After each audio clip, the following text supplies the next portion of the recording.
Estás escuchando Cuéntaselo a la Fogata, parte de Mad Lab Network. Soy Lynchton, host y creador de este programa.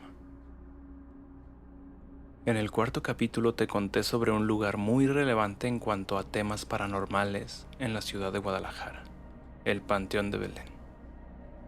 En ese mismo capítulo te dije que había bastantes historias de los personajes que ahí yacen. Sin embargo, no fue tiempo suficiente para abarcar las más destacables. Es por eso que en este sexto capítulo te seguiré contando más de estas leyendas que aquí se guardan.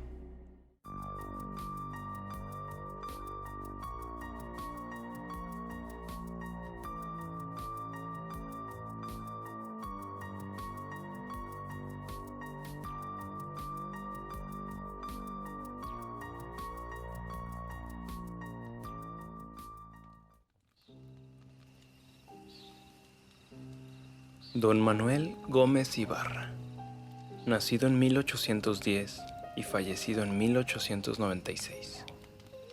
Arquitecto de la ciudad de Guadalajara, construyó los edificios más importantes de la ciudad, los cuales a través del tiempo no han tenido grandes modificaciones. Sus construcciones neoclásicas o eclécticas reflejan la influencia de sus viajes por diversos países de Europa, donde estudió arquitectura y diversas obras de arte del continente.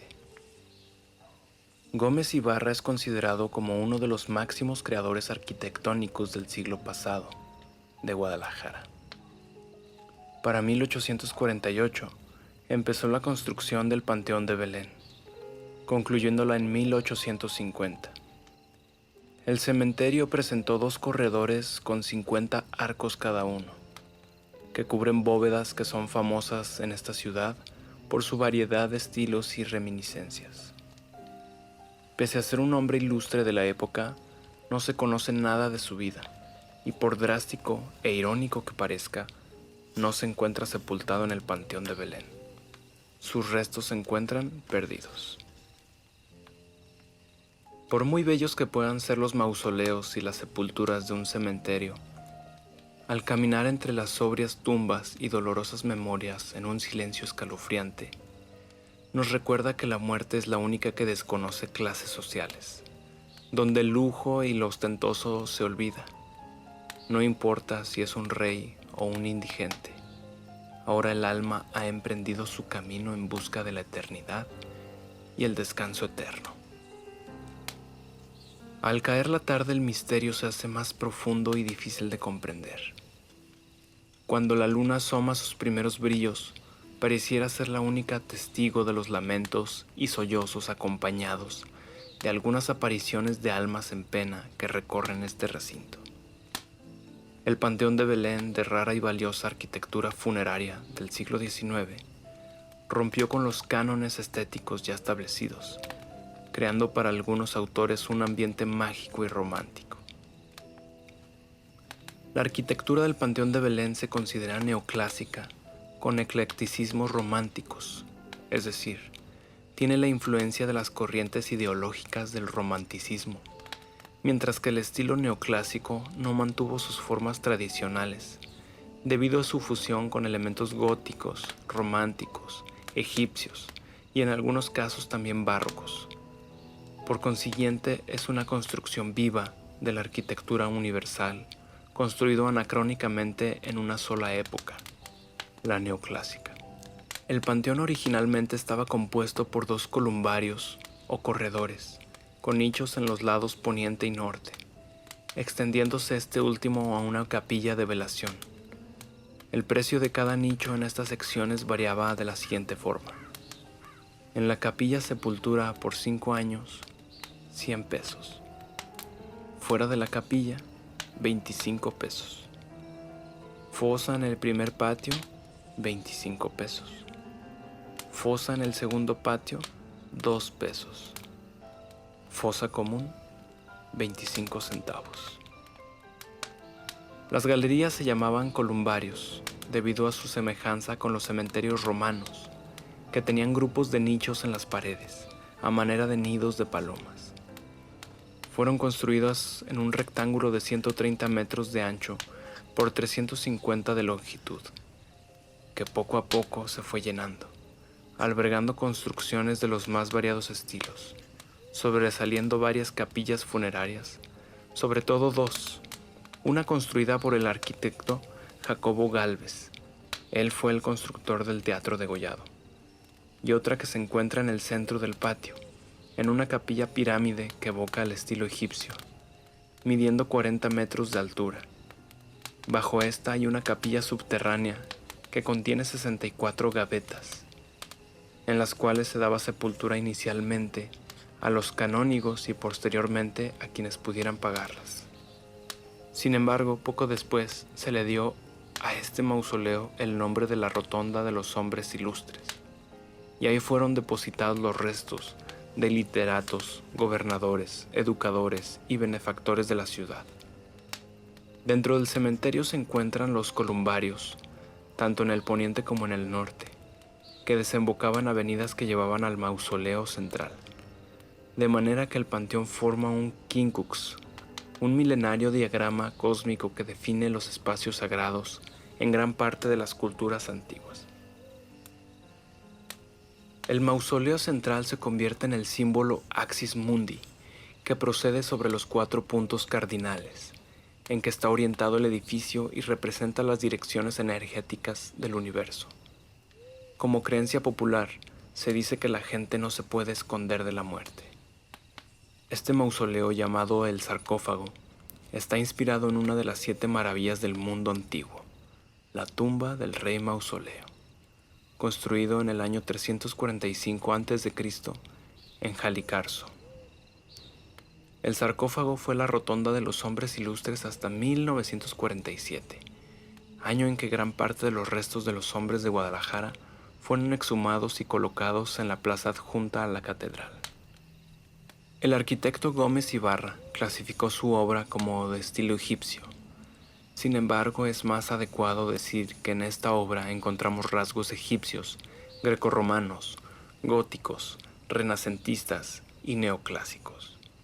Inspirado en el legendario mausoleo del Halicarso en la época actual Turquía, no obstante, es una obra arquitectónica original y singular que imprime en el espectador emociones sobrenaturales acompañadas de misticismo.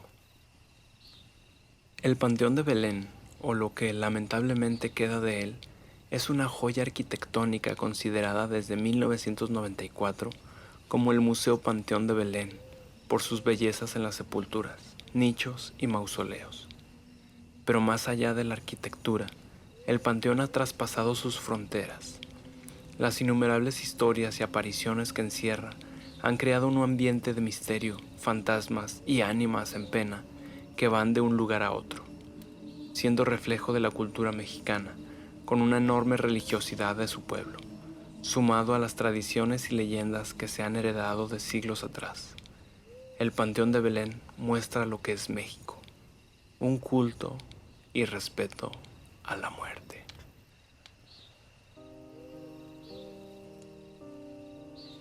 Hay muchas razones para amar y agradecer en vida, pero hay otras más fuertes para recordar, aún después de la muerte.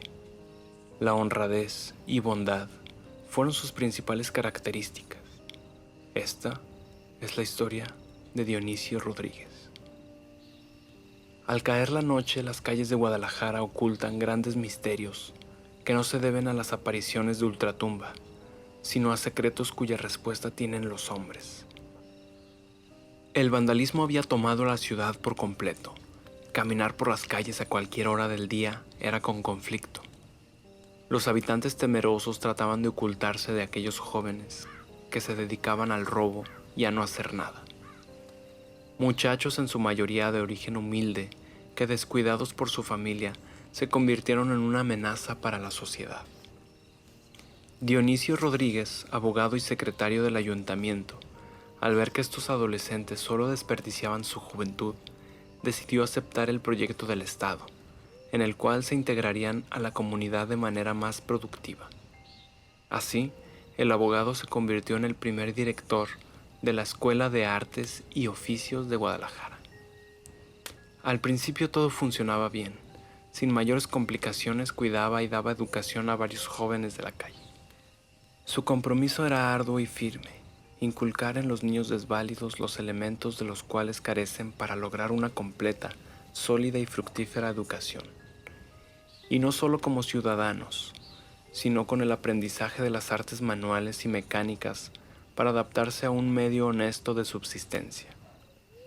Sin embargo, como su principal benefactor comunicaba los inconvenientes a los cuales se enfrentaba, tales como la frecuente fuga de los muchachos y su falta de conocimientos y educación.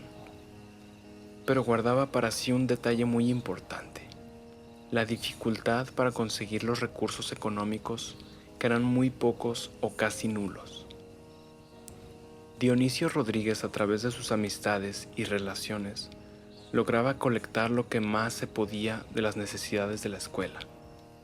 Para él, el desorden, la guerra y el crimen se originan en la ignorancia. La enseñanza, por lo tanto, era la base de la civilización y el orden. Después de 16 años de ardua labor, el abogado decide retirarse de su cargo de director, pero el gobierno no acepta la renuncia.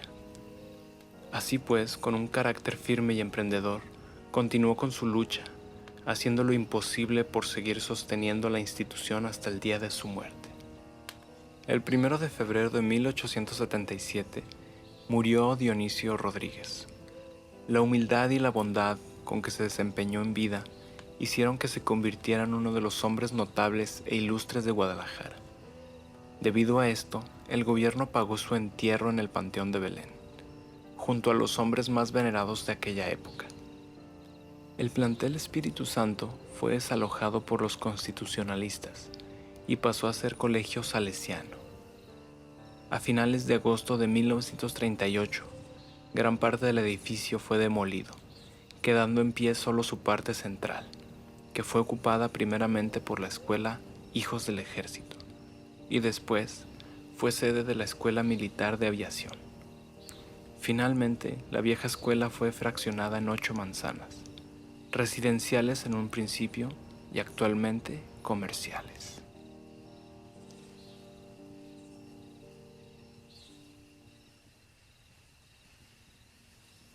La juventud es la etapa más hermosa de los hombres.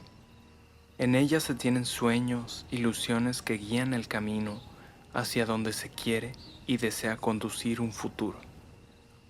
Pero cuando esos sueños son interrumpidos, entonces quedan solo dolorosos recuerdos. Esta es la historia de José Castro. Aquella mañana todo parecía felicidad para la familia Castro. El nacimiento de José los llenó de dicha y bendiciones. A los pocos meses una enfermedad muy rara empezó a mantener a José en cama, sin que se encontrara cuál era el motivo de su estado de salud. Pese a todos los intentos por descubrir lo que aquejaba a José, los años pasaron y la angustia de no saber y el desconocimiento de la enfermedad hizo que sus padres tomaran la decisión de no tener más hijos. Así todas sus atenciones y cuidados se enfocarían en él. La agonía era lenta. La enfermedad avanzaba cada vez más rápido. Ya no había curación alguna, solo el largo esperar. Pero José, con un carácter admirable, nunca se dejó vencer. Sus ganas de vivir eran evidentes, así que aprendió día a día a disfrutar el momento, a compartir todo porque no sabía si podría hacerlo después. Pensar en una recuperación lo hacía más fuerte de mente en un cuerpo decadente. Los intentos por su recuperación eran arduos y costosos, pero eso no importaba. Medicamentos, tratamientos, viajes en busca de una cura parecían interminables, y la vida de José poco a poco se extinguía. José era un joven enfermo, pero con ganas de vivir y luchar por unos sueños que día a día eran arrebatados. Le confesaba a su mamá su deseo por convertirse en médico para ayudar a las personas como él a no perder la esperanza. Pero la vida nunca le permitió alcanzar sus sueños. Así, a sus 29 años de edad, murió postrado en una cama, viendo truncadas sus ilusiones y la oportunidad de conseguir sus propósitos. En el Panteón de Belén descansan sus restos, y en la cripta se encuentra una réplica única, en México, de un cuadro de Atenas. En él, sus padres lo recuerdan como un joven al que la vida le arrebató sus sueños, la esperanza y la fe de existir. El cuadro presenta a un señor con barba, que es el tiempo de vida que le fue arrebatado, un obelisco inconcluso, cuyo símbolo remite a los sueños que no cumplió y quedaron pendientes, y una mujer que simboliza el sufrimiento más grande para una madre, que es la pérdida de un hijo.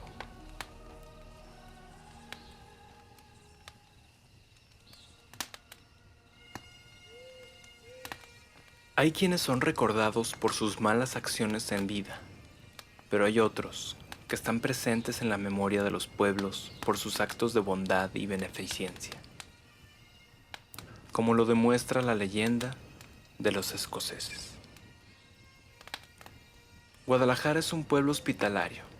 Su gente es cálida y amable con aquellos que les brindan ayuda sin mayores pretensiones y son gentiles con sus habitantes. Cuenta la historia que la llegada de los extranjeros a esta tierra era común.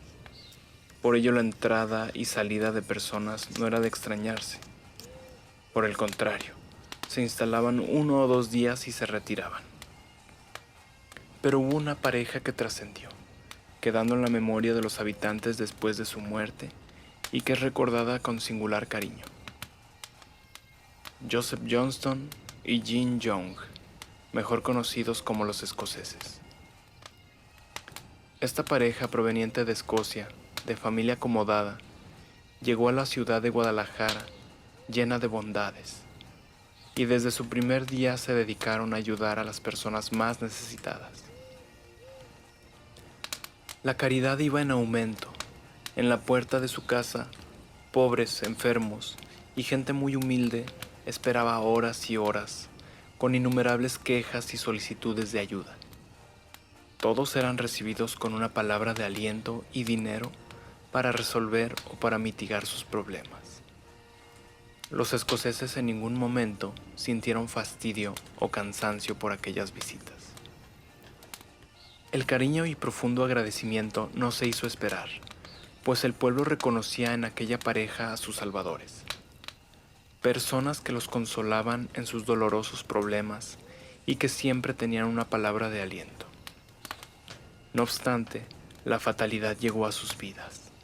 El Señor, un hombre bueno y honesto, que había amado profundamente a su esposa, falleció de una terrible y desconocida enfermedad. En su lecho de muerte le dijo a su mujer que regresara a Escocia. Así, en su país natal, la soledad sería menos dolorosa. A los pocos días de enterrar a su esposo, pensó en la posibilidad de regresar a su país. ¿Para qué? Era la pregunta que daba vueltas en su cabeza. Allá no tenía familiares, amigos, y su compañero de toda la vida estaba enterrado en Guadalajara. Entonces, aferrada a sus recuerdos y a la nobleza de su gente, decidió quedarse en el pueblo y continuar con su labor. Su casa abrió nuevamente sus puertas para ayudar a la gente. Los escuchaba y trataba de aliviar sus sufrimientos, recibiendo a cambio solo el afecto y muestras de cariño. Pero la tristeza pudo más que las ganas de vivir.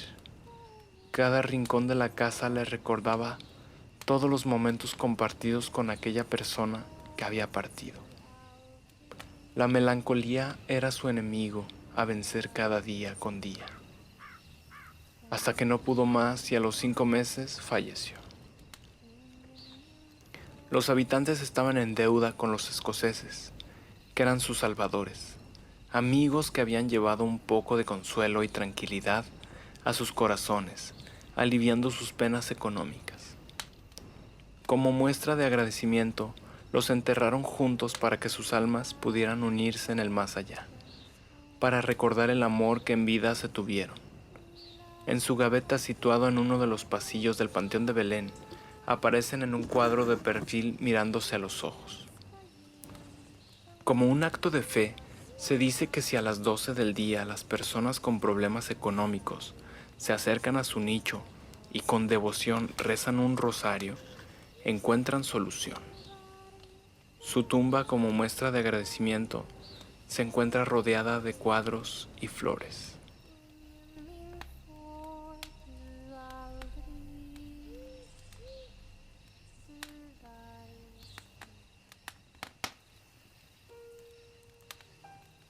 La ira, la avaricia y la soberbia son tres de los pecados capitales que han orillado a los más aterradores crímenes en la sociedad. También son tres motivos para que sus hijos le dieran muerte. Esta es la leyenda de Victoriana Hurtado. El matrimonio Hurtado, después de años de casados y sus múltiples intentos por tener hijos, vieron culminado su anhelo al tener una niña a la que bautizaron con el nombre de Victoriana. Sus padres, por ser personas mayores, tenían la gran preocupación de dejarla sola y desamparada. Así que su padre, hombre rico, decidió seguir la tradición del siglo XIX, comprometiéndola en matrimonio a escasos días de nacida con un hombre también de familia acomodada de 23 años. Victoriana creció en un hogar lleno de armonía y sus padres la complacían en todo. A sus 12 años, convertida en una adolescente, su padre la obligó a cumplir con la promesa de matrimonio, siendo desposada con su prometido de 35 años. A los 15 años, Victoriana ya era madre de 3 varones. Su esposo se dedicaba a su trabajo y a otros placeres de la vida, pero nunca prestó atención a los problemas de su esposa. Con una vida triste y sola, al poco tiempo de nacer su tercer hijo, queda totalmente sola debido a la muerte de sus padres. Toda su fortuna pasa a sus manos como única heredera. Su esposo, lleno de ambición y egoísmo, dejó de trabajar para dedicarse a derrochar el dinero de sus suegros en mujeres y alcohol. Sin embargo, el gusto le duró muy poco, pues a escasos meses de recibir la cuantiosa herencia, muere también, convirtiendo a Victoriana en una de las mujeres más ricas del estado de Jalisco. Una mujer joven, rica y sola eran las características de Victoriana, pero tenía además la desgracia de que en sus hijos creció una ambición desmedida. Un día, Victoriana enfermó y sus hijos la creyeron muerta, pues al paso de las horas no volvía en sí. Con su madre tendida en cama, los 3 hermanos festejaban su muerte, cuando de pronto, Victoriana despertó. Sus hijos molestos no podían creer la mala jugada de la vida al hacer que su madre reviviera. Los años siguientes fueron una agonía, comentarios hirientes que si no la habían matado físicamente, sí la habían herido de una forma sutil. Moral y emocionalmente, Victoriana estaba muerta. La sola idea de morir en manos de sus hijos por dinero le causaba una profunda decepción que la derrumbó moralmente.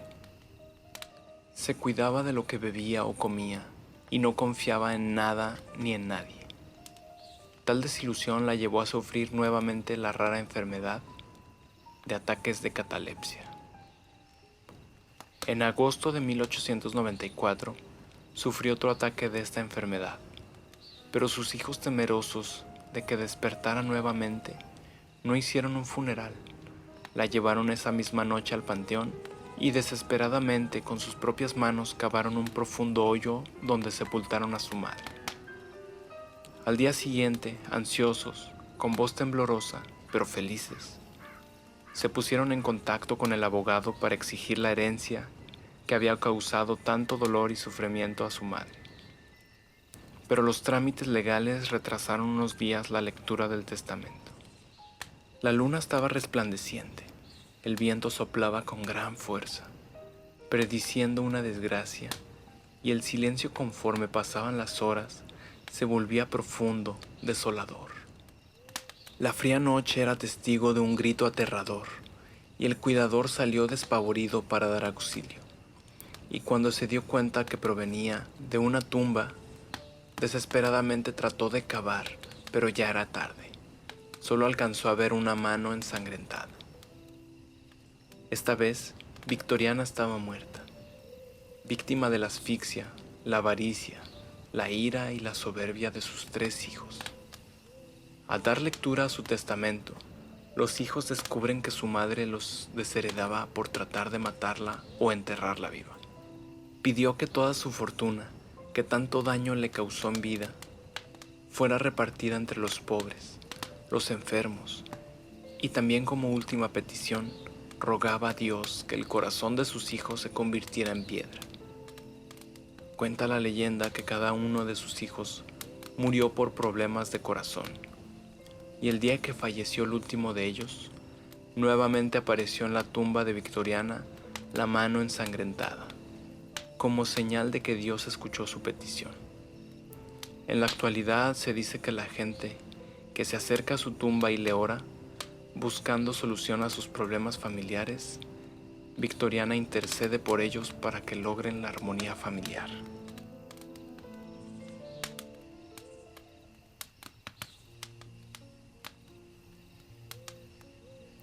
Y para terminar este capítulo, la siguiente leyenda lleva por nombre Invitación a la boda. La siguiente leyenda cuenta que hace muchos años, una madre con su hijo adolescente llegaron al panteón para visitarlo. Al ir caminando por entre las tumbas, el joven ve una calavera y la patea. Su madre, al darse cuenta de lo que hacía su hijo, le reclama: deja de patear eso y muestra un poco de respeto por el lugar. Sin embargo, el joven, irrespetuoso e irreverente como todos los de su edad, sigue pateando la calavera y le dice a su madre irónicamente: tanto la respeto que la invito formalmente a mi boda. Los años pasan y el joven se convierte en un próspero empresario. El día que él se va a casar, llega un hombre a su casa, asombrosamente elegante. Toca la puerta, sale la mamá y al abrirla este hombre le dice: señora, vengo a cumplir con la invitación de su hijo. La señora se impresiona al ver a aquel caballero tan elegante y lo pasa a su casa. Le habla a su hijo y le dice que hay un señor que viene a cumplir con la invitación que le había hecho para asistir a su boda. El hijo se presenta, pero no recuerda haber invitado a dicha persona. Sin embargo, el señor le recuerda que hace muchos años él había encontrado una calavera en el panteón, que la había pateado y la invitó a su boda. El joven recuerda el hecho y es entonces cuando el caballero le dice macabramente: la calavera soy yo, y aquí estoy para cumplir la promesa de hace muchos años. El joven no soporta la impresión y se desmaya, cayendo en un estado de coma que le impide casarse y muere sin recobrar la conciencia.